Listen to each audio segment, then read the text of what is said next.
Welcome to another edition of Indie Review. This time we're looking at the first-person shooter KGB Episode 1.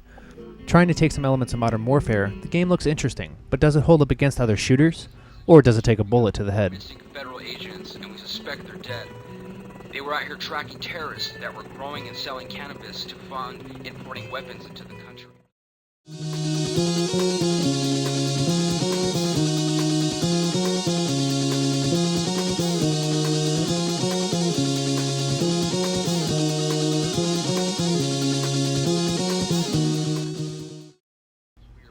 The graphics of KGB don't impress, but there's nothing really horrible about them either. The backgrounds are more detailed than other games on the market, and the animations work decently. Some of the special effects like explosions and fire don't come across very well, but in general it does a well enough job to get by and make for a game that you can look at. A 7.5.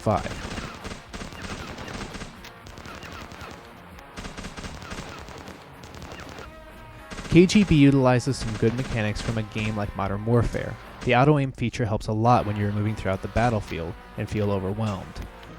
When using things like the rocket launcher, however, you'll find you'll have to aim a lot higher than the auto-aim suggests, because the rocket has a certain trajectory that falls rather rapidly. While some of these features work well, others are clunky. Sometimes the firing is delayed or won't fire at all when you're zoomed in, and sometimes you also feel like you can be killed rather quickly, especially when you need to get close in order to kill an enemy bunker with a rocket launcher. Sometimes it makes for a difficulty that shouldn't be there in terms of controls. A 7.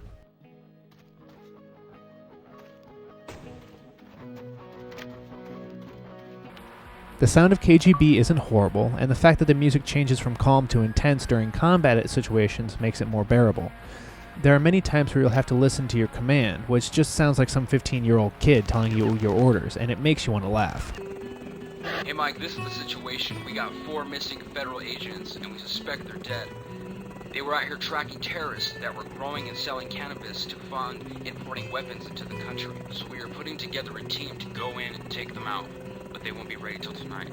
And that's where you come in. You need to go in, recon the area, find out how many hostiles there are. But check this out. We are downloading GPS coordinates to your PDA of the terrorist suspected campsites. They show up as green markers on your map. The dark blue is the terrain that you cannot cross. Mike, remember, we suspect these guys killed 4 feds. I don't know if you pray, but today would be a good time to start. That aside, it's not horrible, but nothing special either. Another 7.